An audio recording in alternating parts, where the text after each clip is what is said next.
सक्टासुर का वध हो गया। सक्टासुर का वध बार बार मैं इसलिए कह रहा हूं कि जीवन में कृष्ण को आगे रखो, कृष्ण के अनुरूप सब कुछ हो।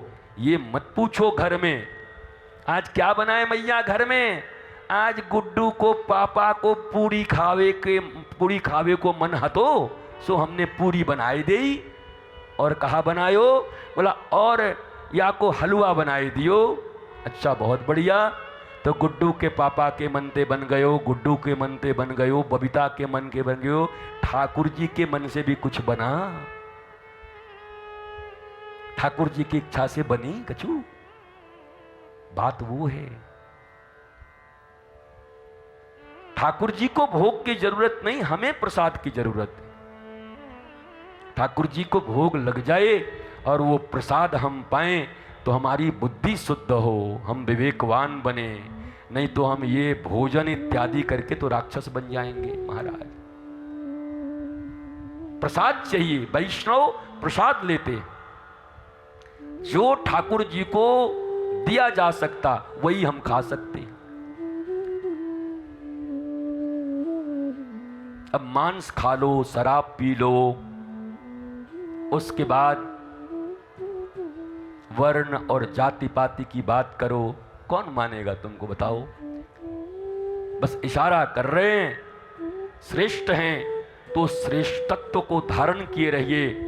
पूरा भारत नहीं, पूरी दुनिया आपको नमन करेगी, प्रणाम करेगी, पर उन सब विचारधाराओं से पीछे हटिए।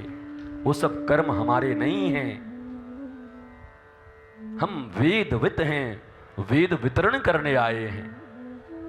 हमारा रहन, हमारा सहन, खान पान, आहार विहार, आचार आचरण सब श्रेष्ठ होना चाहिए, सब कुछ। और तब देखो आपके द्वारा पूरे समाज का पोषण होगा।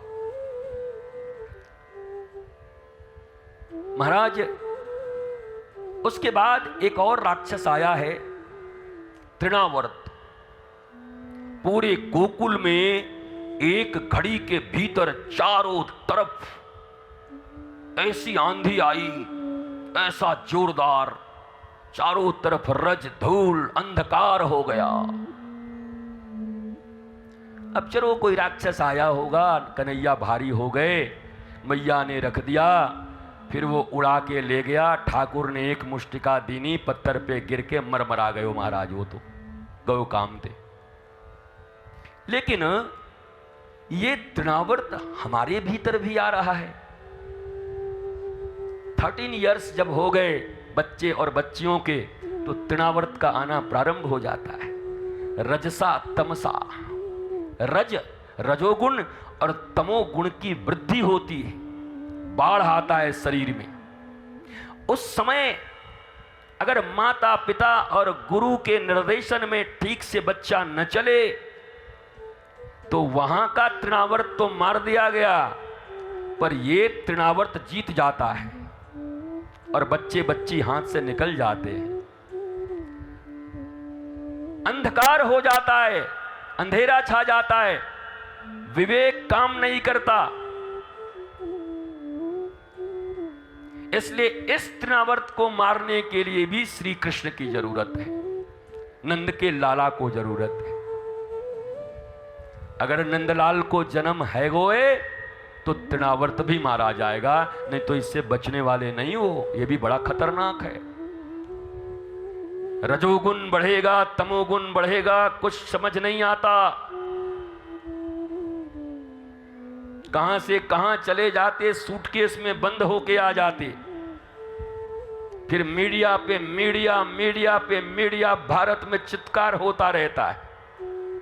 पर अगर अपने संस्कार और संस्कृति के अनुसार जिंदा रहे, 16 संस्कारों को अपने बच्चों को बताया, तुमसे तो मैं जरूर पूछूंगा कितने संस्कार जानते हो। तो 16 संस्कार चाहिए हमको, 1 2 3 4 5 6 7 8 9 10। अंतिम वाला तो हो ही जाएगा, सबका हो जाएगा, हमारा भी हो जाएगा, लोग कर ही देंगे।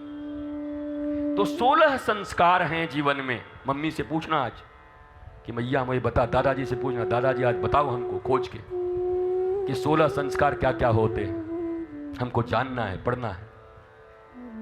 छोटे छोटे बच्चे अगर प्रश्न करने लगे अपने दादा दादी से, माता से, तो महाराज लज्जा में दादा दादी को पढ़ना पड़ेगा और माता पिता को धीरे से करे किताब ले आओ भाई, कहाँ है 16 का पूछ रहे हो है, जरा पढ़े तो गुरुजी से पूछें क्या बात है, 16 संस्कार कहाँ से आते हैं, ये पूछना पड़ेगा। और ये उनको अगर पता चल जाए तो बच्चे एक बार सिखा दिया ना तो ये एक्सीलेंट है, इंटेलिजेंट है। एक बार जो इनको सिखा दिया ये देखते और सीखते बड़ी जल्दी। मैया के गर्भ से ही सीख लेते हैं, प्रहलाद ने सीख लिया, अभिमन्यु ने सीख लिया, ये सब भी सीख लेते हैं। पर फिर बाद में आने पर भी परिवेश का असर तो पड़ता ही है। परिवेश में अगर सनातनी प्रक्रिया है तो वहां भी आनंद और आह्लाद हो जाएगा, तो तृणावर्त का उद्धार भी हो जाएगा। जो आप अपने ही बच्चे और बच्चियों से कभी परेशान हो जाते हो, हैरान हो जाते हो, रोने लगते हो, गिड़गिड़ाने लगते हो, गुरुजी कोई बात नहीं सुन रहा, पता नहीं इसके बुद्धि में क्या हो गया है, क्या जादू कर दिया है, नहीं नहीं नहीं नहीं, तृणावर्त आया है, बस कन्हैया का शरण पकड़ लो। अगर कन्हैया का प्राकट्य हृदय में हो जाए तो तृणावर्त भी मारा जाएगा। और जो परेशानी आप झेल रहे हो उस परेशानी से बच जाओगे। हम सिर्फ इशारा करते हुए चल रहे हैं। बलदाऊ जी की नगरी है, हम यही मुंबई में बैठे होते तो पूरा खोल के बोल देते, क्योंकि उनको समझ भी नहीं आता। पर आप समझदार लोग हैं, आप विद्वान लोग हैं, आप बलदाऊ जी की नगरी, कृष्ण की नगरी के लोग हैं, आप तो इशारे ही समझ लेते हो। तो इस तृणावर्त का वध भी जरूरी है। अगर श्री कृष्ण ने गोकुल में जन्म ले लिया है, गोकुल का अर्थ भी है गो माने इंद्रियां, कुल माने समूह। इंद्रियों के समूह युक्त शरीर को भी गोकुल कहते हैं।